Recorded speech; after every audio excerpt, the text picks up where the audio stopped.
aquel tiempo dijo Jesús a sus apóstoles: no penséis que he venido a la tierra a sembrar paz. No he venido a sembrar paz, sino espada. He venido a enemistar al hombre con su padre, a la hija con su madre, a la nuera con su suegra. Los enemigos de cada uno serán los de su propia casa. El que quiere a su padre o a su madre más que a mí, no es digno de mí. El que quiere a su hijo o a su hija más que a mí, no es digno de mí. Y el que no carga con su cruz y me sigue, no es digno de mí. El que encuentre su vida, la perderá. Y el que pierda su vida por mi causa, la encontrará. El que os recibe a vosotros, me recibe a mí. Y el que me recibe, recibe al que me ha enviado. El que recibe a un profeta por ser profeta, tendrá paga de profeta. Y el que recibe a un justo, porque es justo, tendrá recompensa de justo. El que dé a beber, aunque no sea más que un vaso de agua fresca, a uno de estos pequeños, solo porque es mi discípulo, en verdad os digo que no perderá su recompensa. Cuando Jesús acabó de dar instrucciones a sus 12 discípulos, partió de allí para enseñar y predicar en sus ciudades. Palabra del Señor. Gloria a ti, Señor Jesús. Qué evangelio lleno de contenido, tanto que quizá hubiera sido más sensato dividirlo en fragmentos más breves, porque no se puede hacer una homilía explicando todo esto. Es decir, una homilía tiene que ser siempre relativamente breve y esto da para muchísimo, no para mucho. Solamente 2 ideas. La primera, la que más me llama la atención, es la exigencia de Jesús de estar en el primer lugar. Es muy fuerte lo que dice el Señor. Voy a volver a leerlo. Dice: el que quiere a su padre o a su madre más que a mí no es digno de mí. El que quiere a su hijo o a su hija más que a mí no es digno de mí. Esto es muy fuerte. Yo no tengo hijos, pero me imagino que para los que tienen o tenéis hijos, esto es muy exigente. Más importante Cristo que los hijos. Y sin embargo, muchos cristianos lo han llevado a la práctica cuando les han obligado a renunciar a su fe. Y si no lo hacían, castigaban de una forma o de otra, a veces con la muerte, a su familia. Pienso en Santo Tomás Moro, en la Torre de Londres, por ejemplo, y la presión que ejercían sobre su familia para obligarle a él a que aceptara el divorcio de Enrique VIII y el matrimonio con Ana Bolena, y otros muchos. Pero ¿por qué alguien puede pretender de un papá o de una mamá que le ame a él más que a sus hijos? Esto es algo muy difícil de exigir y de pedir. Solamente alguien puede hacerlo. Dios, que es el que te ha dado a tus hijos. Dios, que es el que te ha dado la vida. Normalmente, salvo esas excepciones, repito, que ocurren por desgracia de personas martirizadas o que son obligadas a renunciar a sus principios, no solamente por causas religiosas, a veces por causas de defensa de la patria, por ejemplo. Normalmente estas cosas no suceden, pero sí suceden otras que son más de la vida cotidiana. Resulta que te encuentras en una situación en la cual, pensando en tu familia, tienes que robar, o tienes que mentir, o tienes que ser corrupto, o incluso tienes que colaborar en la muerte de otros, porque eso beneficia a tu familia. No porque nadie las haya amenazado, sino porque eso va a traer más dinero a tu casa. Por ejemplo, con la corrupción vas a poder dar mejor vida a tus hijos, quizá unos buenos estudios, o vas a poder garantizarles el futuro dejando dinero en reserva. Pero es Dios el que te dice: primero estoy yo. No puedes pensar en tus hijos como un valor absoluto, porque el único valor absoluto que existe es Dios. Primero Dios. Y creo que esta purificación de nuestros sentimientos, de nuestros intereses, que es dura, repito, sobre todo para los que tenéis hijos, esta purificación nos va a ayudar mucho después y en otras cosas. Por ejemplo, dices que tus hijos son lo primero para ti.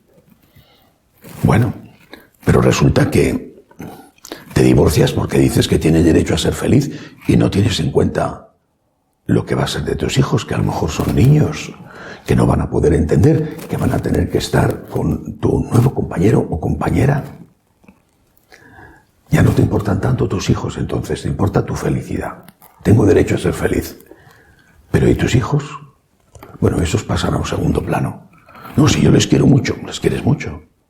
No estoy hablando de que no haya motivos extremos que la Iglesia siempre ha aceptado para una separación matrimonial. No me refiero a eso, son casos extremos, pero la gran cantidad de separaciones y divorcios que hay no existen esos casos extremos. Por eso el Señor, después de exigir que Él tiene que estar en el primer lugar, va a añadir esto. El que no carga con su cruz y me sigue no es digno de mí. Ser dignos de Jesús, amar al Señor como Él merece ser amado, agradecerle al Señor con la vida, todo lo que nos ha dado, empezando porque nos ha dado la vida. Eso es lo que tenemos que buscar en primer lugar. Señor, quiero ser digno de ti. Soy un pecador. Nunca lo seré, nunca seré digno de ti de una forma perfecta.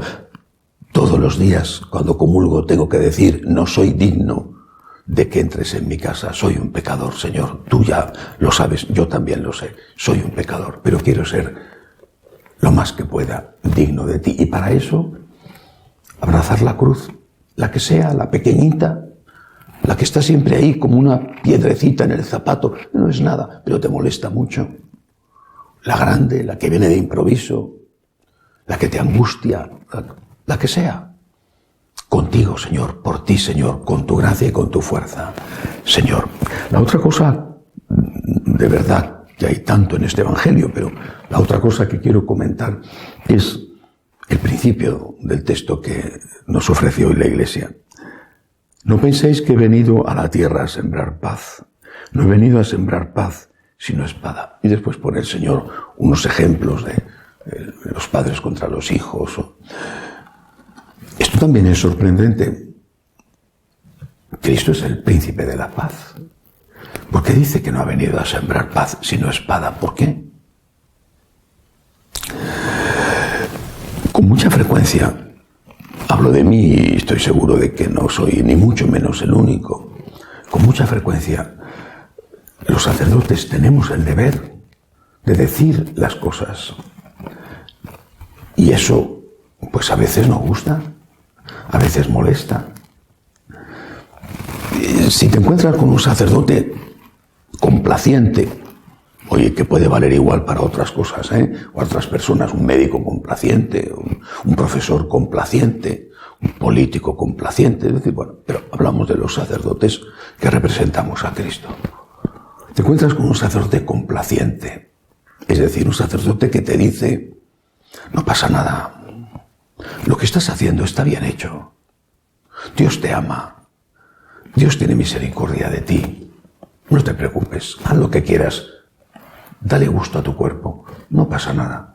Un sacerdote complaciente, qué bueno es ese sacerdote, qué comprensivo, qué humano, dicen, qué humano es este sacerdote, qué humano. En cambio te encuentras con un sacerdote que te lo dice con cariño, no tiene por qué estar diciendo a gritos, ni mucho menos de mala manera, pero te lo dice. Mira, esto que estás haciendo no está bien hecho. De verdad, no está bien hecho, lo siento, pero esto no está bien, estás obrando mal. Este sacerdote es un mal sacerdote, qué mal sacerdote, qué poco humano, quizás es un sacerdote divino, pero tú le dices que es un sacerdote poco humano, qué poco humano es este sacerdote, hay que ver cómo regaña, ¿no? En cambio el padre fulanito, ese es estupendo. porque fíjate que deja comulgar a todo el mundo.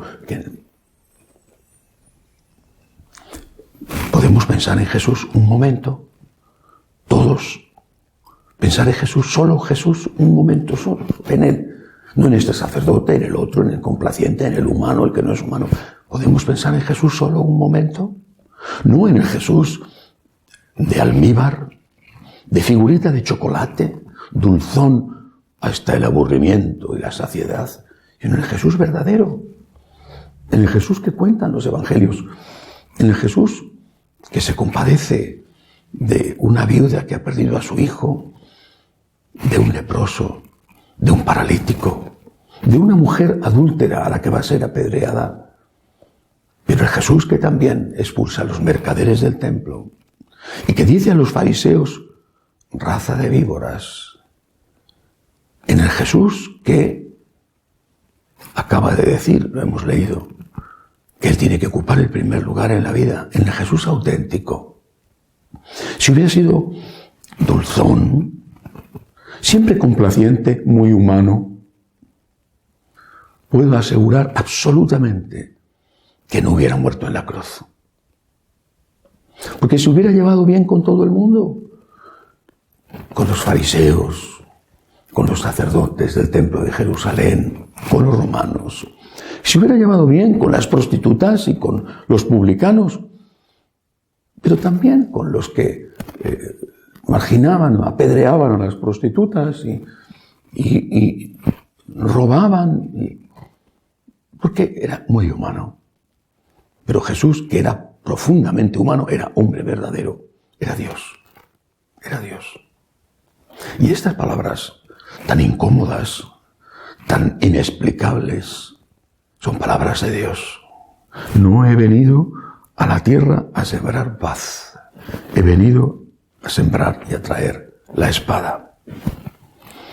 Porque ha venido a decir la verdad, con amor, derramando su sangre, consolando al que sufre, pero ayudándonos a todos a seguir el camino de la verdad, porque solo la verdad nos salva y solo la verdad que es Él nos hace libres.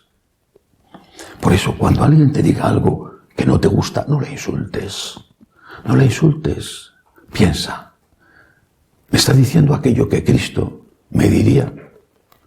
A lo mejor el tono con que te lo dice no es el perfecto. Tú eres perfectísimo siempre, claro. Pero quizá ese sacerdote no es tan perfecto como tú. Mala suerte encontrarse con un perfecto, con una perfecta. Pero bueno, en cualquier caso, dejemos aparte el tono.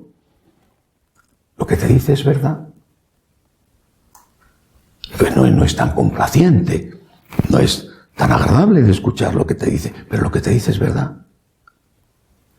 El Señor ha venido a traer el amor, pero el amor implica la verdad. Y ha venido, porque tiene derecho a ello, a ser el primero en nuestra vida.